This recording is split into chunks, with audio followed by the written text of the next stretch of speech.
گویا اللہ تعالیٰ نے جن کو گنجائش دی ہے وہ جائز چیزوں میں بہت زیادہ توسع کریں. یعنی مطلب یہ ہے کہ مثلا کھانا، ایک آدمی کھانا اچھے سے اچھا کھا سکتا ہے، لیکن مثلا یہ کرے آدمی کہ بھائی چلو آج جو ہے ہوٹل پہ چل کے کھاتے ہیں، اب پورا گھر جا رہا ہے ہوٹل پہ کھانے کے لیے، گھر پر 1000 روپے میں کھانا آرام سے سب کا ہو جاتا، وہاں جا کے 10,000 کا بل بنا، 15,000 کا بنا، 20,000 کا بنا. آج کل تو ایسے ہی ہوتا ہے. اچھا پھر یہ کام بہت سے لوگ روزانہ کرتے ہیں، ایک ٹائم کا کھانا گھر پر ہو رہا ہے اور ایک ٹائم کا ہوٹل پہ ہو رہا ہے. یہ پیسے والے. اچھا جو پیسے والے نہیں ہیں، حرص ان کو بھی آتی ہے تو وہ ٹھیلے والے کے پاس جا کے کھاتے ہیں. وہ بڑے ہوٹل میں نہیں جا پاتے تو اپنے گھر سے نکل کے وہ کباب ہی کھا لیتے ہیں، وہ حلیم بریانی ہی کھا لیتے ہیں کھڑے ہو کے جا کے. تو اگر ضرورت میں ایسا کر رہا ہے آدمی تو ٹھیک ہے، لیکن ضرورت میں نہیں کر رہا ہے تو یہی گڑبڑ ہے، یہی مصیبت ہے، یہ فضول خرچی ہے. اچھا کھانا کھا سکتے ہیں، منہ میں پانی آ رہا ہے شاید سننے والوں کا، آ سکتا ہے، کوئی اس میں حرج کی بات نہیں ہے. حلیم بریانی کے نام پہ تو کچھ لوگوں پر زیادہ کیفیت آئی. تو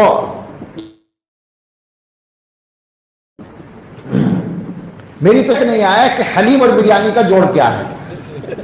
میں سچ کہتا ہوں کتنی ہی مجھے بعض جگہ لے گئے لوگ، بڑی مشہور ہے یہ تو کھانی پڑے گی آپ کو، پکڑ کے لے گئے، چلا گیا کھا بھی لیا. میں نے کہا بھائی میری سمجھ میں تو نہیں آیا، بریانی کے ساتھ حلیم کا کیا مطلب؟ بریانی کے ساتھ خشک چیز کھاؤ تو سمجھ میں آتا ہے. یہ بریانی کو بیچاری کو خراب کر دینا، یعنی اس کو لکوڈ بنا دینا خشک سے، یہ تو سمجھ میں نہیں آتا.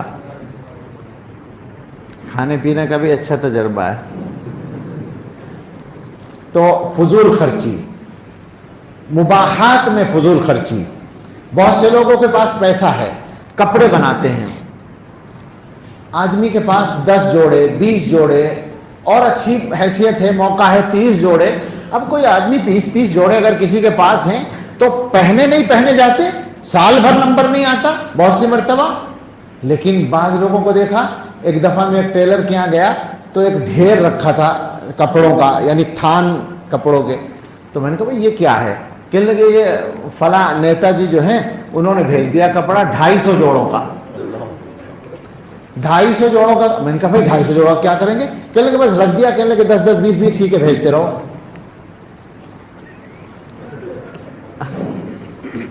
یہ سب سمجھنے کی باتیں ہیں. اسی طرح سے قیمتی کپڑا، ایک آدمی مالدار ہے، وہ 500 روپے میٹر کا کپڑا پہنے، 700 روپے میٹر کا کپڑا پہنے، اچھا خاصا ہوتا ہے. اتنا کپڑا، اتنا قیمتی کپڑا بہت اچھا ہوتا ہے، ٹھیک ہے. لیکن مثلا میں بھی 700 روپے میٹر کا کپڑا خریدوں، میری آمدنی کے اعتبار سے بالکل فضول خرچی ہے. میں نے روکا بعض احباب کو، یہ سمجھایا دکان پر کھڑے ہو کر کہ نہیں. میں نے 2-4 سال پہلے کی بات ہے، مجھے کسی نے 250-300 روپے میٹر کا کپڑا دکھایا. میں نے کہا نہیں، میں نہیں خریدوں گا یہ. میں اپنے لیے 150 روپے سے اوپر اور اپنے بچوں کے لیے 100 روپے سے اوپر کو فضول خرچی سمجھتا ہوں. اب تک بھی یہ چل رہا ہے لگ بھگ. اگر خریدنا ہو، یوں کوئی بخش دے، ہدیہ دے دے تو سبحان اللہ، اس میں تو میرا دخل نہیں ہے. لیکن جو اپنے اختیار سے خرچ کرنا ہے اس میں فضول خرچی کی کیا مقام. ویسے میں کنجوس بالکل نہیں ہوں، میرے پاس پیسہ رکتا نہیں.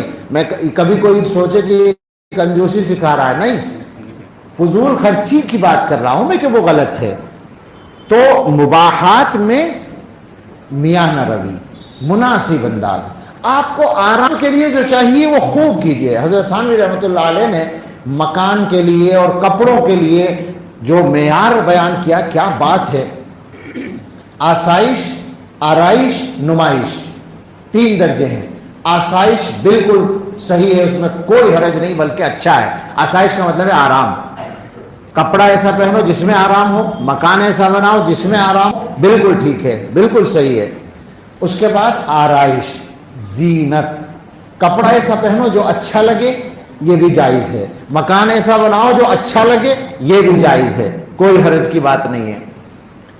لیکن نمائش، کپڑا ایسا کہ دیکھنے والے دور سے کہیں بڑا شاندار کپڑا پہن رکھا ہے. یہ جو کیا لفظ بولا گیا ہے، یشار الیہ بالبنان، انگلیوں سے اشارہ جس کی طرف کیا جائے یہ تو بہت اللہ کی نظر میں بہت زیادہ مبغوض ہے. یا مکان ایسا بنائے کہ دور سے دیکھیں لوگ اور کہیں کہ بڑا عالیشان مکان بنایا. نہیں، یہ درست نہیں ہے. نمائش حرام ہے. آرام اور صاحب زینت کی حد تک ٹھیک ہے، دیکھنے میں اچھا لگے، برا نہ لگے. حلیہ اپنا ٹھیک رکھے آدمی، یہ بھی صحیح ہے. حلیے کو ٹھیک رکھنا، ظاہر کو اچھا رکھنا، بلکہ ایک درجے میں تو اس کا حکم ہے. یعنی اگر آپ اپنا ظاہر اچھا رکھ سکتے ہیں تو رکھیں اچھا. امام ابو حنیفہ رحمۃ اللہ علیہ کے یہاں بھی ہوا اور امام اعمش کے یہاں بھی ملتے جلتے واقع آتے ہیں دو. ایک آدمی کو دیکھا انہوں نے کہ اس کے کپڑے ذرا خراب سے ہیں، کم بوسیدہ سے ہیں. تو جب سب لوگ اٹھنے لگے تو اس کو اشارے سے روکا. جب سب چلے گئے تو اس کو کچھ رقم دی کہ لو یہ رکھ لو. تو اس نے کہا میں تو حضرت مالدار ہوں، میرے پاس تو بہت پیسہ ہے، مجھے کیوں دے رہے ہیں؟ کہ لے بھائی تمہارا حلیہ دیکھ کے میں نے یہ سمجھا کہ تم ضرورت مند ہو، ایسا کیوں کرتے ہو؟ ایک صاحب نے تو حدیث سنائی، ان اللہ یحب ان یرا اثر نعمتہ علی عبدہ. اللہ تعالیٰ اس بات کو پسند کرتے ہیں کہ بندے کو کے اوپر اللہ کی نعمت کا اثر دکھائی دے، یہ مراد ہے، لیکن نمائش نہیں. اور ایک شاید امام اعمش نے فرمایا ھذا زی الرہبان، یہ تو راہبوں کا لباس ہے جو تم نے بنا لیا. وَإِنَّ الْمُسْلِمِينَ إِذَا تَزَاوَرُوا تَجَمَّلُوا، مسلمان جب آپس میں ایک دوسرے سے ملتے ہیں تو اپنا حلیہ ٹھیک کر لیتے ہیں. میں نے تجملو کا ترجمہ کیا ہے، یعنی اپنا ظاہر اچھا کر لیتے ہیں، قاب حلیے میں نہیں جاتے. میں نے اپنے ایک بے تکلف دوست سے کہا کہ ایسا حلیہ کیوں رکھتے ہو کہ دیکھ کر لوگ زکوٰۃ دینے کا ارادہ کر لیں؟ کیوں جی مول صاحب، غلط ہے؟ ہم نے اپنے اساتذہ کو دیکھا ہے، تنگ دستی کی حالت میں بھی دیکھا ہے، اپنے گھر میں بھی دیکھا ہے، لیکن ظاہر ہمیشہ اچھا رکھا گیا. پیبند بھی ہوا تو صاف ستھرا کپڑا یہ ہونا چاہیے. تو پتہ نہیں کہ میں کہاں سے مباحات میں، جائز کاموں میں بہت زیادہ فضول خرچی، جس میں دکھاوا ہو، جس میں نمائش ہو، جس میں پیسہ ضائع ہوتا ہو، یہ جائز نہیں ہے. یہ بھی ایک حجاب ہے. اور 8واں حجاب ہے اللہ اکبر، اللہ تعالیٰ سے غفلت. اللہ تعالیٰ سے غفلت بہت بڑا حجاب ہے. آدمی اللہ سے غافل ہے، توجہ ہی نہیں ہے، یاد ہی نہیں آ رہا ہے اللہ تعالیٰ. اسی لیے ہمارے گویا معمولات میں ایک مستقل چیز ہے وقوف قلبی، ہر وقت اللہ کو یاد رکھو. رسول اللہ صلی اللہ تعالیٰ علیہ وسلم کی جو صفت ہے وہ یہی ہے کہ کان یذکر اللہ فی کل احیانہ، ہر وقت اللہ کو یاد رکھتے تھے. حضرات صحابہ کو یہی کیفیت حضور کی صحبت سے ملتی تھی. ہمیں وہ محنت کر کے حاصل کرنی ہے کہ ہر وقت اللہ کی یاد تازہ رہے، غفلت نہ ہو. غفلت ہی گناہ سے آدمی کو گناہ کراتی ہے آدمی سے.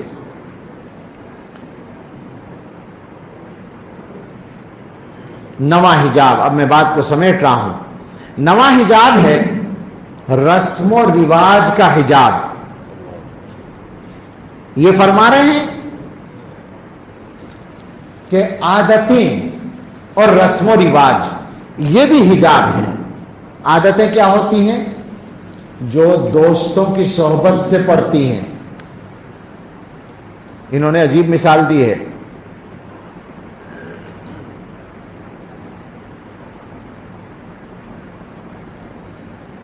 مثال یہ میرے خیال سے کسی نے اضافہ کیا ہے شاید، کہ ایک کوئی آدمی کسی سے کہتا ہے کہ بھائی تم سگریٹ کیوں پیتے ہو؟ تو وہ کہتا ہے بھائی کوئی لذت حاصل نہیں کرتا، بس یہ ہے کہ جب غصہ آتا ہے تو سگریٹ پی لوں تو تھوڑا سا دماغ جو ہے وہ ٹھیک ہو جاتا ہے، ٹینشن دور ہو جاتی ہے. تو جناب عالی اسی طرح تو نشے کی عادت پڑتی ہے. اور نشے کی عادت اس زمانے میں اتنی بڑی مصیبت بنی ہوئی ہے، اتنی بڑی مصیبت بنی ہوئی ہے کہ میں آپ کو بتا نہیں سکتا، سمجھا نہیں سکتا. میرے پاس جتنی معلومات ہیں اور وہ بہت کم ہیں، لیکن وہ بھی اتنی زیادہ ہیں کہ خطرناک ہیں. کتنے ہی گاؤں ایسے ہیں مسلمانوں کی، کتنی آبادیاں ایسی ہیں کہ اچھے اچھے لوگ نشے کی عادت میں پڑے ہوئے ہیں اور نشہ بیچنے کی بھی عادت میں پڑے ہوئے ہیں. مسلمانوں کی آبادیوں میں کثرت سے نشہ ہو رہا ہے، جو کہ اب نشے کی قسمیں اتنی آ گئی ہیں. شراب کے علاوہ جانے کس کس قسم کے نشے ہو گئے آپ تو جانتے ہیں. مجھ سے ایک صاحب نے کہا ایک گاؤں کے بارے میں نام نہیں لوں گا، کہ یہ گاؤں اپنے صوبے میں نمبر 2 پر ہے اسمیک کی تجارت میں، صوبے میں ایک گاؤں مسلمانوں کا. اور پھر انہوں نے بتایا کہ وہاں منہ میں دھواں چھوڑنے کے بھی 100-200 روپے لے لیتے ہیں. میں نے کہا منہ میں دھواں چھوڑنے سے کیا مطلب ہے اس کا؟ کہنے لگے کہ اسمیک خریدنے کی ہمت نہیں ہے. اب ایک آدمی اسمیک کی سگریٹ پی رہا ہے تو اس سے دوسرا آ کر کہتا ہے کہ یہ والا ایک کش کا دھواں میرے منہ میں چھوڑ دو، تو اس سے کچھ تھوڑا سا اس کی تشفی ہوتی ہے تو وہ اس کو 200 روپے دے دیتا ہے. یہ حالت ہے.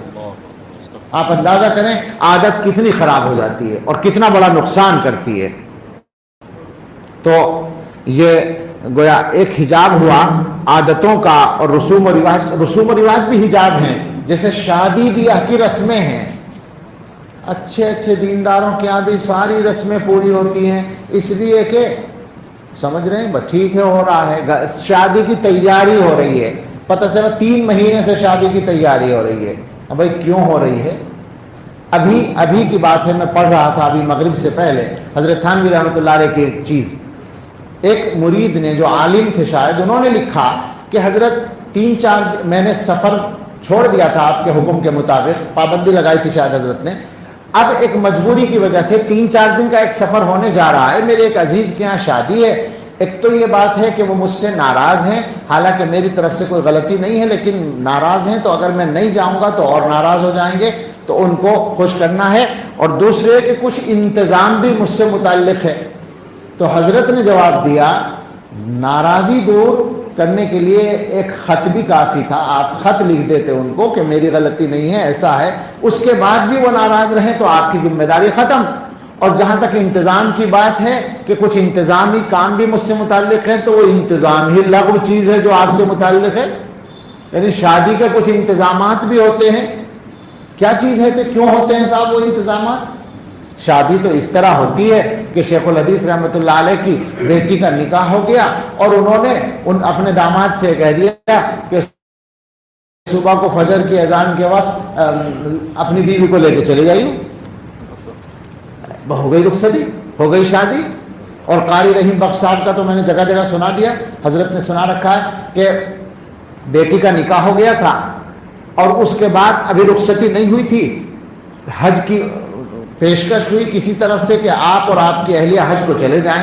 بڑے قاری تھے، بڑے بزرگ تھے. اب وہ سوچنے لگے کہ بیٹی کا کیا کریں، گھر میں بیٹی ہی تھی اور کوئی نہیں تھا. تو سوچا ایسا کرو اس کی رخصتی کر دو. تو اب ہمارے ہاں ہوتا تو کیا ہوتا، اس سے کہتے کہ بھائی حج تو اگلے سال کریں گے، پہلے رخصتی کر دیں. یہی ہوتا نا. انہوں نے کیا کیا، اپنے داماد کو خط لکھا کہ ہم دونوں میاں بیوی حج کو جا رہے ہیں اور گھر پہ کوئی اور ہے نہیں، تو ہم چاہتے ہیں تمہاری بیوی کو رخصت کر دیں.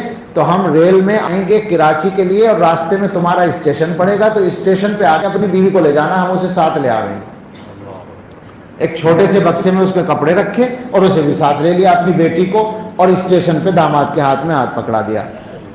اور آگے کا لطیفہ یوں سنیے. واقعہ حضرت سے ہم نے یہ قصہ بیان میں سن رکھا تھا.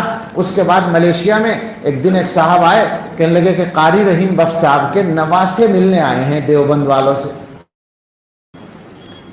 یہ بھی انہی کے نواسے جنہوں نے اپنی بیٹی کو اس طرح رخصت کیا تھا. اب وہ ملے. ہم نے کہا بھائی حضرت سے ہم نے یہ قصہ سن رکھا ہے، تو کیا تمہاری والدہ ہی کا قصہ ہے؟ کہنے لگے جی میری والدہ ہی کا قصہ ہے یہ. میری والدہ کی رخصتی اسی طرح ہوئی تھی. اور ایک بات آپ کو معلوم نہیں ہوگی، میرے والد والدہ کو جو لے کر گئے تھے اسٹیشن سے اپنے گاؤں تک، تو سائیکل پہ بٹھا کے لے گئے تھے. اس طرح رخصتی کی تھی. لیکن پتہ ہے آپ کو پھر کیا ہوا؟ اللہ نے کیا برکت دی، وہ ہم نے اپنی آنکھوں سے دیکھی. اگلے سال وہ آ گئے. آپ تو ملے قاری یاسین صاحب. اگلے سال وہ خود آ گئے، وہ داماد صاحب جو لے کے گئے تھے سائیکل پہ اپنی بیوی کو. کیا شان ہے، سبحان اللہ. حضرت کی مجلس میں آئے اور ان کی نگرانی میں سینکڑوں قرآن کے اور قراءت کے ادارے چل رہے ہیں ملیشیا میں اور کئی ملکوں میں. ان کے دستخط سے سند جاری ہوتی ہے. وہ قاری صاحب جس کے پاس سائیکل تھی اپنی نئی دلہن کو لے جانے کے لیے، صرف دنیا بھی دی اللہ نے اور دین بھی دیا. خواہ مخواہ ہم نے ایک مصیبت مول لے رکھی ہے. تو یہ سب رسم و رواج اور عادتوں کے حجاب ہیں جو ہمیں اللہ تک پہنچنے نہیں دیتے. اور صاحب آخر میں 10واں حجاب جو بیان کیا انہوں نے تو بہت ہی اونچی بات کر دی ہے. یہ فرماتے ہیں کہ یہ حجاب ہے کہ وہ لوگ جو اپنے عمل پر نظر رکھتے ہیں تو ان کا اپنے عمل پہ نظر رکھنا یہ حجاب بن جاتا ہے. یہ بہت بڑی بیماری ہوتی ہے اور یہ ہم لوگوں کی بیماری ہے، علماء کی اور دینی کام کرنے والوں کی. اردو میں سن لیجئے، مدرسے والوں کی، تبلیغ والوں کی، خانقاہوں والوں کی. یہ ہماری بیماری ہے. عمل ہم ہی تو دیکھیں گے اور کون؟ بیچارہ ایک عام آدمی تو وہ سمجھتا ہے میں تو کچھ عمل کر نہیں رہا. ہمارے دماغ میں تو خناس پیدا ہوتا ہے کہ ہم دین کا کام کر رہے ہیں اور پھر دماغ خراب ہو جاتا ہے. کیا سمجھتے ہیں ہم اللہ کو اور اللہ کے دین کو؟ محتاج ہیں وہ ہمارے کام کے. اچھی طرح سے دماغ سے ہم سب کو یہ کیڑا نکال دینا چاہیے. اللہ کا دین نہ کسی عالم اور مولوی کا محتاج ہے، نہ کسی حافظ اور قاری کا محتاج ہے، نہ کسی داعی اور مبلغ کا محتاج ہے، نہ کسی پیر اور شیخ کا محتاج ہے. کسی کا محتاج نہیں ہے، سب اس کے محتاج ہیں. منت منہ کے خدمت سلطان ہمیں کنی، منت شناس ازو کہ بخدمت بداشتت. اللہ کے دین کا کام کرتے ہو اور اللہ پہ احسان رکھتے ہو. بادشاہ کسی سے کام لے تو بادشاہ پہ تھوڑی احسان ہوتا ہے، بادشاہ کا شکریہ کہ وہ ہم سے کام لے رہا ہے. اور پھر ہم نماز پڑھ رہے ہیں. ہم جیسے بیوقوفوں کو تو نمازوں میں غرہ ہو جاتا ہے. ہم نماز پابندی سے پڑھنے لگے. ایک صاحب کی بات ہے، مجھ سے بیعت ہوئے، 1 مہینے بعد فون کیا. اب تو بہت دنوں سے آتا نہیں ان کا فون، شاید میری بات پہنچ نہ گئی ہو، جگہ جگہ سنائی میں نے. تو مجھے فون کیا کہ حضرت جب سے آپ سے تعلق ہوا غصہ بہت بڑھ گیا. تو میں نے کہا کہ میرے تعلق کے نتیجے میں تو غصہ کم ہونا چاہیے تھا، بڑھنا تو میری سمجھ میں نہیں آیا. میں نے تو کوئی ایسا عمل نہیں بتایا جس سے غصہ بڑھے. تو کہنے لگے جی ایسا ہی ہو رہا ہے، غصہ بڑھ گیا.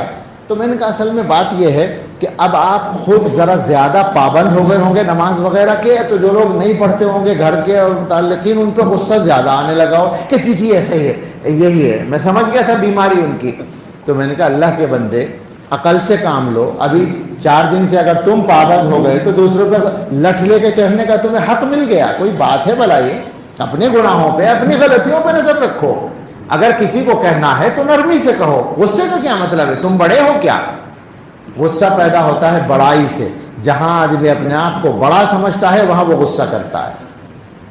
جہاں بڑا نہیں سمجھتا، اپنے افسر پہ کسی کو غصہ آتا بھی ہے بخود ہی نمٹ لیتا ہے اس غصے سے. کیا خیال ہے؟ کسی ماتحت کو اپنے افسر پہ بار بار غصہ آتا ہے مگر کبھی دیکھا ہے ظاہر ہوتا ہوا؟ ماتحتوں پہ خوب ظاہر ہوتا ہے. کیوں؟ وہاں اپنے آپ کو چھوٹا سمجھتا ہے اور یہاں اپنے آپ کو بڑا سمجھتا ہے. تو غصہ بڑائی سے پیدا ہوتا ہے اور بڑائی سے لڑائی بھی پیدا ہوتی ہے. لڑائی کی بنیاد بھی بڑائی ہے. اگر بڑائی نہ ہو تو لڑائی بھی نہ ہو. بہرحال یہ 10 حجابات بیان کیے گئے ہیں. ہمارے حضرت نے اس 10ویں نمبر پر ایک اور چیز بیان کی ہے کہ بڑوں کو برا کہنا یہ ایک حجاب ہے. یعنی آدمی اپنے آپ کو کچھ سمجھنے لگے اور اپنے بڑوں پہ تبصرے کرنے لگے، یہاں تک کہ صحابہ کے بارے میں زبان کھولنے لگے. یہ ایک حجاب ہے اللہ تعالیٰ تک پہنچنے میں، بہت بڑا حجاب ہے. اس کے ساتھ تو ایمان ہی بچ جائے تو غنیمت ہے. ایمان بھی خطرے میں پڑ جاتا ہے، انجام برا ہو جاتا ہے. بہرحال یہ ایک مضمون بہت مفید سمجھ میں آیا تو میں نے عرض کیا. اگرچہ مجھے یہ اندازہ ہے کہ اب بھی ہمارے کچھ احباب اس میں مزید تشفی چاہیں گے تو انشاءاللہ کسی اور موقع سے یا رات کی اور مجلس میں اس پر تھوڑی سی بات اور کر لیں گے. وہی مسئلہ گناہوں سے کیسے پیچھا چھوٹے، گناہ کیسے چھوٹیں، یہ مصیبت بنی ہوئی ہے، مصیبت بنی ہوئی ہے. اور ہمارے احباب میں الحمدللہ بڑی تعداد ہے ایسے لوگوں کی جو سچی توبہ کرنا چاہتے ہیں. اتنا تو ہم بہرحال کہہ دیں گے کہ گناہ اگر چھوٹ نہیں رہا تو توبہ بھی مت چھوڑنا. ٹھیک ہے، گناہ ہو رہا ہے، گناہ کے تقاضے پیدا ہو رہے ہیں، گناہ ہو رہا ہے، کوشش کرتے رہو چھوڑنے کی. لیکن نہیں چھوٹ رہا تو یہ لازم کر لو کہ ایک گناہ ہو تو ایک توبہ ضرور ہو جائے، باقاعدہ توبہ، سچی توبہ، پکی توبہ، دل سے توبہ. فائدہ کیا ہوگا؟ امید ہے یا تو اللہ تعالیٰ گناہ سے پیچھا چھڑا دیں گے، اور اگر خدا نہ خواستہ ایسا نہ بھی ہو سکتا تو امید ہے اللہ کی رحمت سے وہاں معاملہ آسان ہو جائے گا۔ حضرت نے ایک حدیث نقل کی، ہم تو جب سے پڑھی ہے اس کو پڑھ پڑھ کے مزہ آتا رہتا ہے، سناتے بھی رہتے ہیں لوگوں کو، کہ ایک آدمی آئے گا قیامت میں، اس کا نامہ اعمال اس کو سنایا جائے گا، گناہ اس میں لکھے ہوئے ہوں گے، بہت سارے گناہ ہوں گے، وہ سارے گناہ بیچارہ سنتا رہے گا۔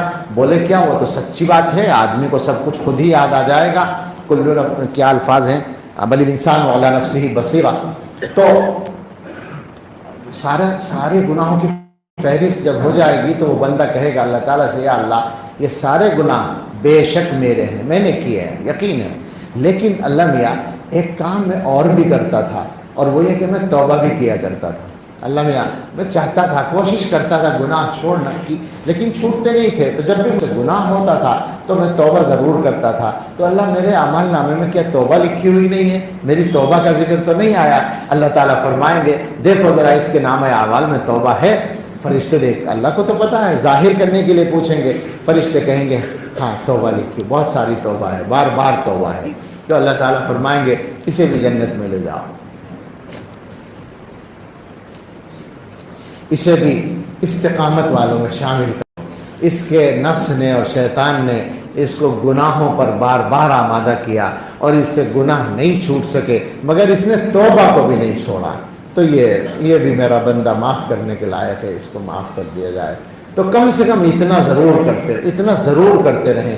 بلکہ میں اس سے آگے بڑھ کر یہ بھی سنا دوں، حضرت کے ہاں اس طرح کے بہت تجربے ہوئے ہیں، بعض لوگ دوسرے ملکوں میں بھی، اور اب تو ہمارے ہاں بھی، پہلے ہم دوسرے ملکوں کا حوالہ دیتے تھے لیکن اب تو یہاں بھی، کہ بعض لوگوں کو نشے کی عادت ہو جاتی ہے، اب وہ توبہ کرتے ہیں، بیعت بھی ہو جاتے ہیں۔ مجھے خود ذاتی تجربہ ہو گیا، میں ڈر گیا، سوچنے لگا کہ یا اللہ، ہم دوسرے ملکوں کا حوالہ دیتے تھے، مجھ سے کہا، بیعت ہوتے ہی ایک آدمی نے رو کر کہا کہ مجھے نشے کی عادت ہے، کسی طرح سے چھوٹ جائے۔ تو اب ایسے لوگوں کو حضرت کیا بتاتے ہیں کہ آپ معمولات کرتے رہیے، نماز پڑھتے رہیے، نشہ چھوڑنے کی کوشش کرتے رہیے، لیکن جب تک نہیں چھوٹتا تو روزانہ رات کو 2 رکعت صلاۃ الحاجت پڑھ کے اللہ سے دعا کرتے رہیے کہ اللہ میرا نشہ چھڑوا دے۔ حضرت فرماتے ہیں سینکڑوں آدمیوں کا نشہ اس طرح چھوٹ گیا۔